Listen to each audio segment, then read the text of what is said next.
Pernah dengar cerita soal Rp1 yang dilipat gandakan setiap hari selama 1 bulan? Hari pertama Rp1, hari kedua jadi Rp2, hari ketiga jadi Rp4, hari keempat Rp8, dan terus begitu. Kedengarannya sepele ya? Tapi di hari ke-31, jumlahnya tembus lebih dari Rp1 miliar. Itu namanya bunga berbunga, atau compound interest. Kebanyakan orang tahu rumusnya, tapi yang jarang disadari adalah betapa mengguncangnya efek bunga berbunga kalau diberi satu bahan tambahan. Apa itu?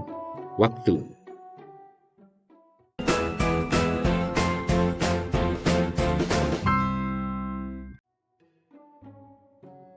Contohnya Warren Buffett. Kalau aku tanya siapa investor tersukses di dunia, banyak orang pasti jawab Buffett. Tapi kalau aku tanya lagi, apakah Warren Buffett punya return tahunan paling tinggi? Jawabannya tidak. Return tahunan Buffett sekitar 22%. Hebat? Iya, tapi bukan yang paling tinggi. Lalu, kenapa dia bisa jadi salah satu orang terkaya di dunia? Karena dia sudah berinvestasi sejak usia 10-an tahun dan belum berhenti di usia 90-an tahun. Dia bukan cuma hebat pilih saham, dia hebat dalam satu hal yang jarang dimiliki banyak orang, konsistensi jangka panjang. Itu inti dari keajaiban bunga berbunga. Bukan kecepatan, tapi ketekunan.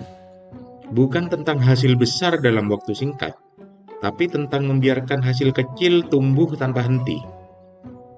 Tapi sayangnya, otak manusia nggak dirancang untuk berpikir eksponensial. Kita suka hal-hal yang instan, yang langsung kelihatan hasilnya. Kita ngerasa kalau hasilnya belum kelihatan hari ini, berarti usahanya sia-sia. Padahal, dalam dunia investasi dan dalam kehidupan secara umum, hasil terbaik sering muncul setelah waktu yang sangat panjang. Contohnya lagi, Buffett menghasilkan 99% dari kekayaannya setelah umur 50 tahun, dan lebih dari 96% setelah umur 60 tahun. Kalau dia pensiun umur 60 tahun, mungkin dia nggak bakal jadi legenda.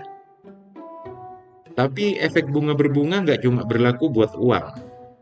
Coba pikirkan, baca 5 halaman buku per hari, belajar 10 menit bahasa asing per hari, menyisihkan Rp5.000 per hari, semuanya kelihatan kecil. Tapi dalam 1 tahun, 5 tahun, 10 tahun, itu bisa menjadi sesuatu yang mengubah hidupmu. Sebaliknya, hal buruk juga bisa berbunga. Ngutang terus-menerus, menunda terus-menerus, meremehkan waktu, dampaknya nggak langsung terasa. Tapi suatu saat, boom, meledak. Jadi, pelajaran dari bab ini sederhana. Keajaiban bunga berbunga bukan soal matematika, tapi soal mindset. Kalau kamu bisa sabar, konsisten, dan tetap di dalam permainan yang cukup lama, hasilnya bisa sangat luar biasa. Bukan karena kamu jenius, tapi karena kamu ngerti bahwa waktu adalah sahabat terbaik orang sabar. Jadi, mulai hari ini, kamu nggak perlu jadi paling pintar. Cukup jadi paling konsisten. Belajar pelan-pelan dan pahami sampai mendalam. Karena waktu adalah penabung paling handal. Dan, seperti biasa, simpan ilmunya di saku, sebarkan manfaatnya kemana-mana.